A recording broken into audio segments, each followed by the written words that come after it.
Welcome back to the Invisible Friction podcast. In our first episode, we explored why the same problems keep returning and what may be happening beneath the symptoms. Today, we want to talk about something that has followed both of us our careers: quality. Quality should be about the result we create for the customer, but it can easily become a system of its own. And then a simple question can get lost. What outcome are we trying to create, and what should the customer actually experience? Marten, you have worked in environments where quality was very concrete. You have worked with cleaning, technical services, and stuff like that. Can you give us an example where everything could be measured and controlled, but the real question was, did the customer actually experience quality? Absolutely. It's a very interesting question in so many ways, because quality, everybody talks about quality. But what is quality?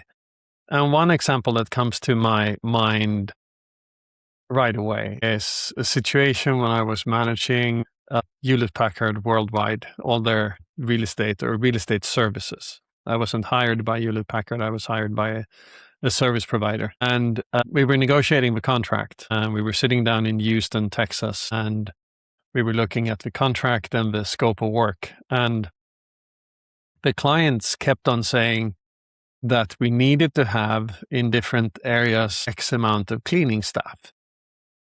And we were like, that is kind of messing up our pricing, right? Because we had a certain methodology. And at that point, I worked for the world's largest cleaning company out of Denmark. And it was a funny discussion, because they said, yes, we have had 6 cleaning people in this location for as long as we can remember. And my boss at that time, a great person called Magnus, he was asking, I hear you, but what is your desired outcome? And they were like, no, we want to have 6 cleaning people. And Magnus was like, okay, I hear you. You want 6 cleaning people, but what is your desired outcome? And finally, after a lot of discussions, they were like, yeah, of course, we want it clean.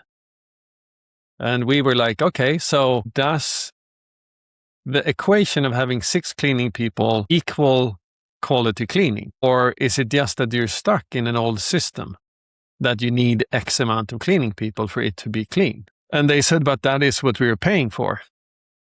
And we were like, no, you are paying for a desired outcome. You want quality and you want it to be clean. And if we do that with 500 cleaning people or a robot, shouldn't matter.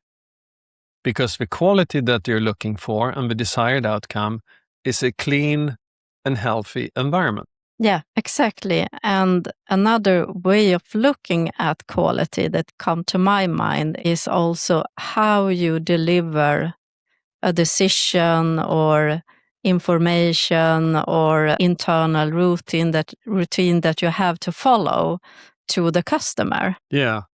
That is also quality. It's about the custom experience.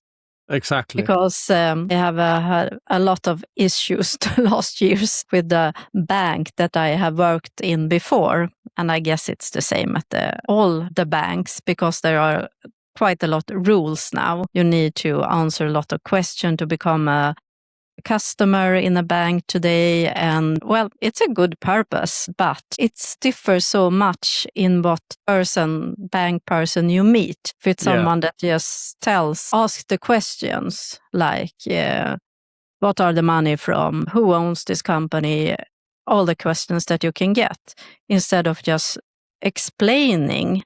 First, we have all these internal rules now, and we have to ask you these questions, and it's because of this reason. It's a connection, right? We have all experienced calling a help desk, a support line, ending up in a different country where you may or may not have a hard time understanding the dialect, the accent of the people speaking. And very often people that call to these They don't want somebody to read from a script. They don't want anybody to read step 2 if they ask this. I mean, we have all heard the jokes about, ma'am, did you turn your computer on? Have you pushed the power button? And there's some reason for that. But perhaps, no, not perhaps. My experiences after setting up a call center in Costa Rica is that it's all about connection. It's all about understanding what the people want. If somebody calls in, they want help, but a lot of them also want to have a connection. They want to talk to somebody. They want to feel that there is a mutual understanding. And some of these people, they want to talk about their grandson having played baseball during the weekend or something like that. So if call center is all about that you have to answer within 0.75 seconds and you have to solve the problem in 12 seconds. Those are the KPIs. And then you have to close it out and you need to take 20, 30 calls a day. If that's the goal of a call center, you're losing the customer. Also, in the last episode, we talked about a good doctor should ask a lot of questions, not just treating the first symptom that you get there for. And I mean, it's the same in the healthcare today. Everything should be so effective and the doctors don't have enough time with each patient either. And that is also some kind of effectiveness, quality that, I mean, when effectiveness overplays quality. Yeah, we live in a conveyor belt world right now.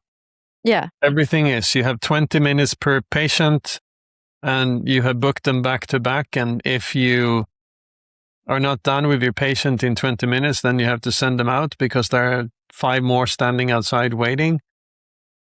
And you as a patient, you don't feel taken care of. No. It's a system that we have set up that is very, very wrong. Yeah.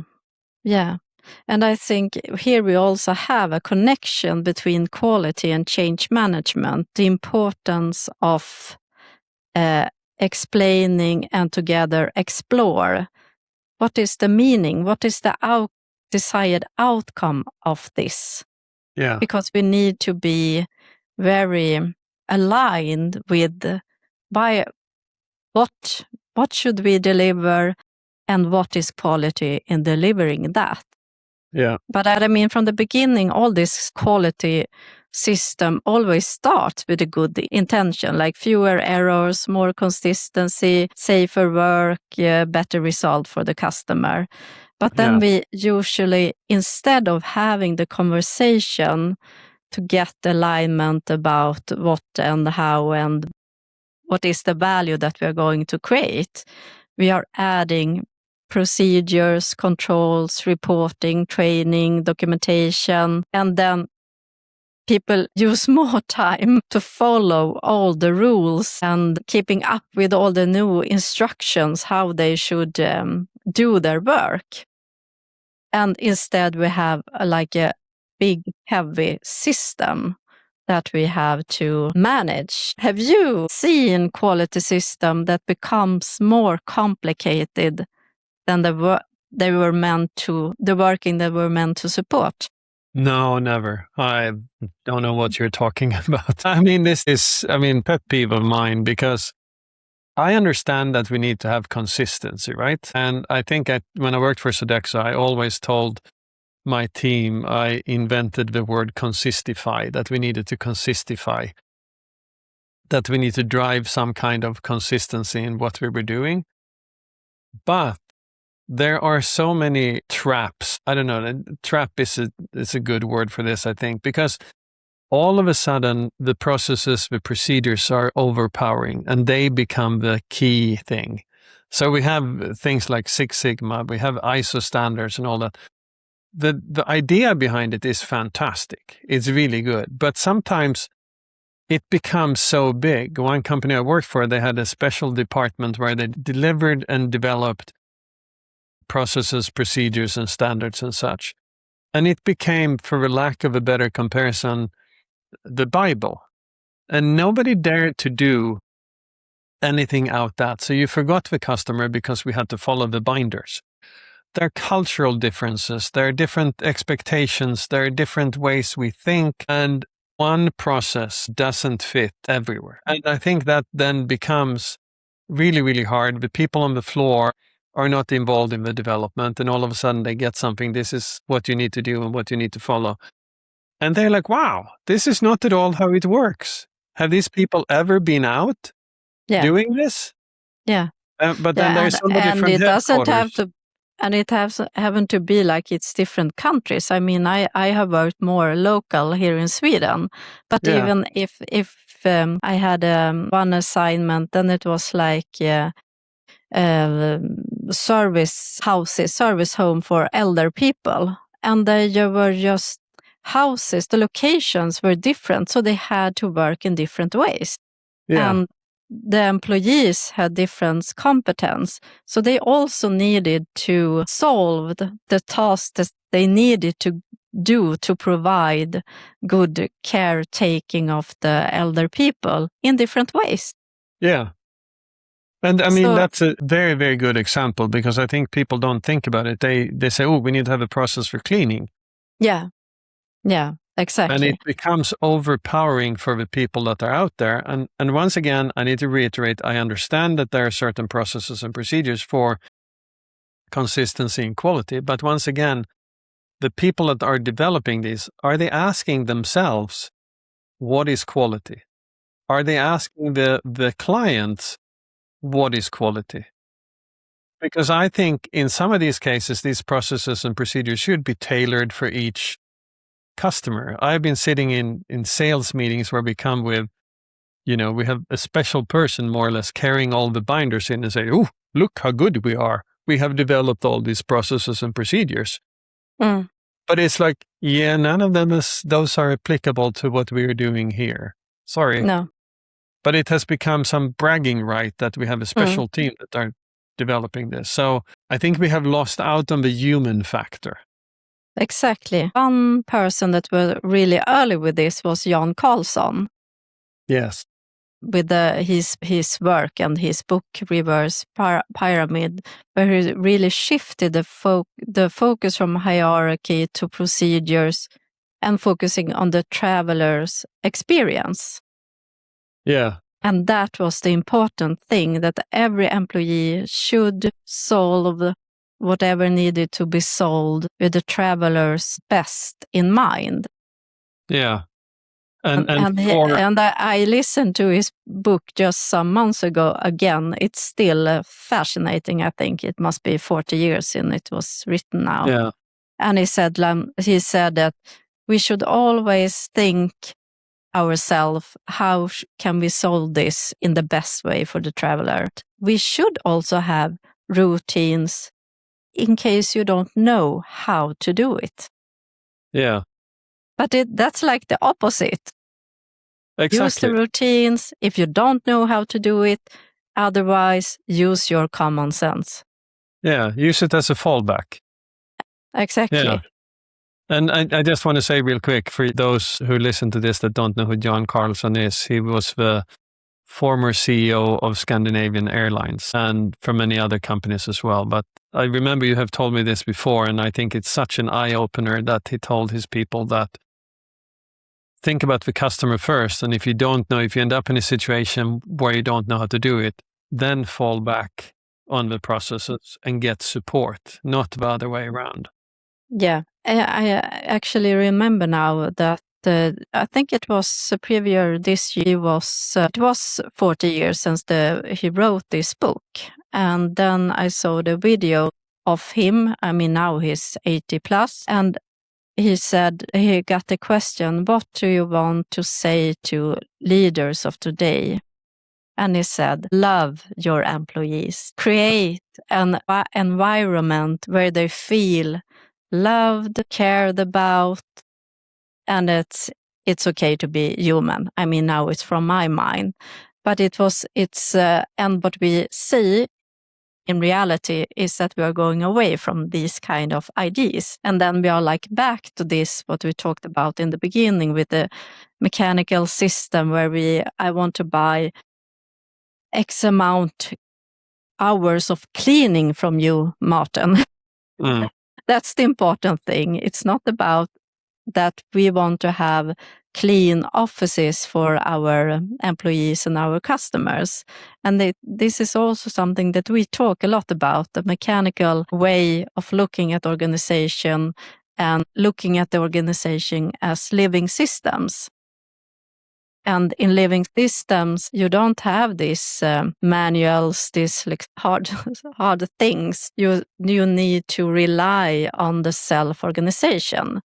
And Yeah. I know, Martin, that you have led like this, but I also know that you were, in the end of the day, you were the one ultimately accountable if something went seriously wrong.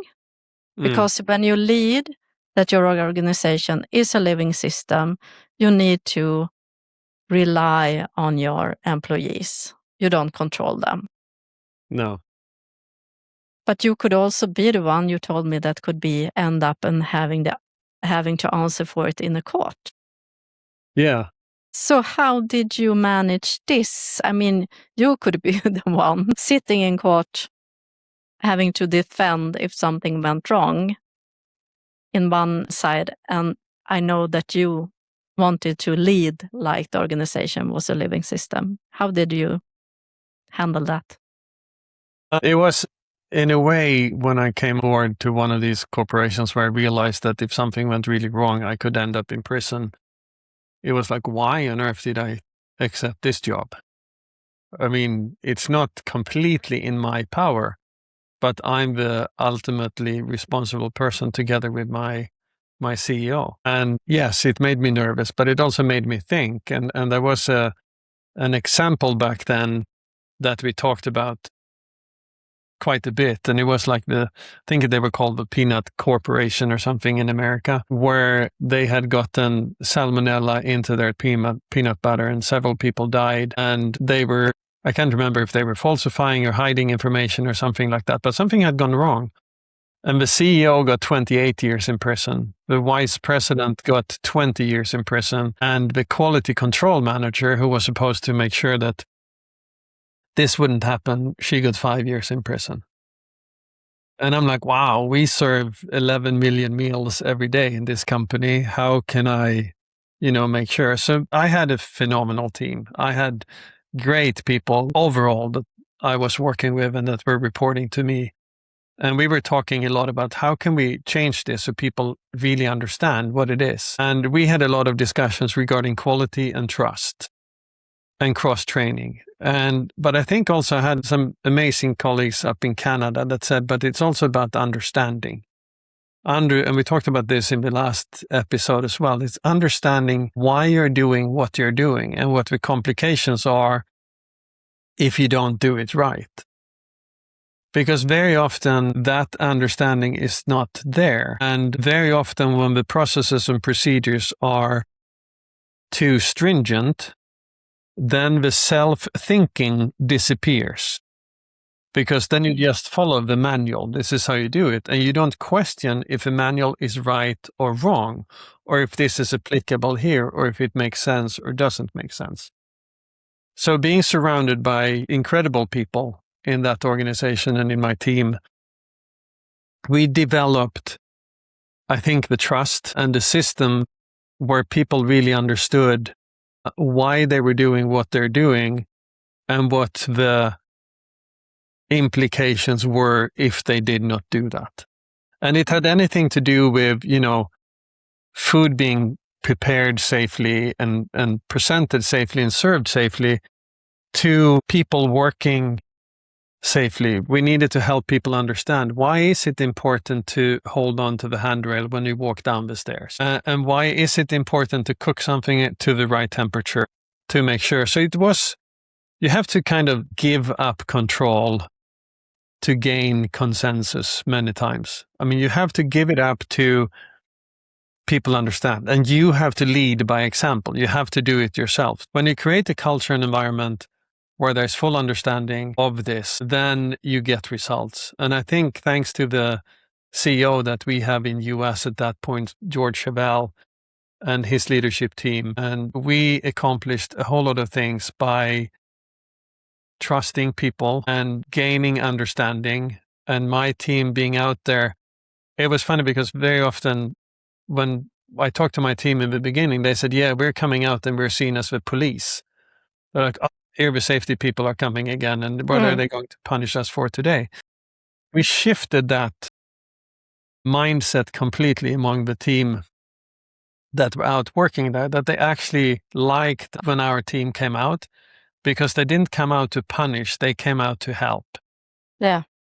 And I think that's very, very important thing to think about, because are we doing it because we are scared of not following rules, or are we doing it because we think this is the right thing to do?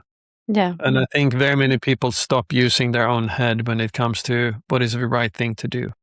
Yeah. And it's so much similarities with change management that has been my core thing working with. And I mean, and the mind shifting that you tell about. And I think we have a huge, we also have something to work on when it comes to all this quality systems, that it's not about, are we compliant? Yeah. We need to ask another question. What outcome is the standard meant to protect? Yeah. And that is what everyone needs to be, have consensus around. And as you say, trust is so important. And also, what is the customer actually experience? That is also very important. And are our systems supporting our employees to deliver what we want the customer to experience? And I mean, we are both very fond of questions. I mean, we think that this is the key to healthy, high-performing organizations. Yeah. A question to bring is, which measures tell us something about customer value, like you said, and which mainly tell us that we followed our own process. Yeah. And questions like this, we are going to explore later on this autumn, aren't we, in the south of France for the first time? We are. It's very exciting. So we will invite a small group of people that will come there to discuss questions like this. It's a very exciting event. I'm very much looking forward to it. Yeah, but for now, it's time actually to close this episode. And as always, we want to leave you with a question. And that is, where in your organization are you measuring success by whether the system was implemented rather by the outcome it created? I wish I had asked myself that question decades ago. Yeah. So thank you for listening, and we will be back next week with another conversation about invisible frictions in organizations. Thank you.